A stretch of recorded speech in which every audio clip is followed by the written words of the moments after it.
अस्सलाम वालेकुम। अच्छा जी, आज जो आपको रेसिपी दे रही हूँ वो मुतब्बल की दे रही हूँ। ये अरबिक डिश है और ये डिप की तरह बनती है। आप इसको बारबेक्यू के साथ या किसी भी चीज़ के साथ आप इसको यूज़ कर सकते हैं। बारबेक्यू के साथ कर लें, जिस तरह हम चिकन बेक करते हैं उसके साथ आप कर लें। ठीक है जी, मैं ये 2 बैंगन ले रही हूँ। साइज़ देख लें, एक थोड़ा बड़ा है और एक थोड़ा छोटा है। ठीक है जी, इसको मैं कांटे के साथ अच्छी तरह इसको इसके बीच में मैं सुराख कर लूँगी और उसके बाद मैं इसको बेक करने के लिए रखूँगी। तकरीबन 30 to 40 मिनट ये बेक होता है।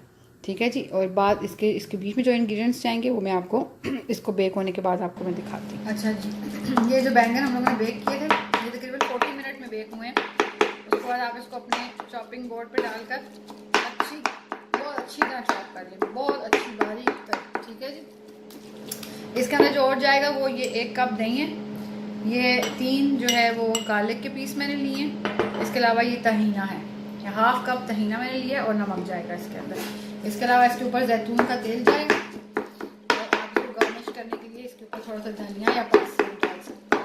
ठीक है जी, इसको अच्छी तरह हम लोग चॉप करेंगे उसके बाद, और ये सब चीज़ें इकट्ठी आप मिक्स कर लें जी। आपका मुतब्बल रेडी है।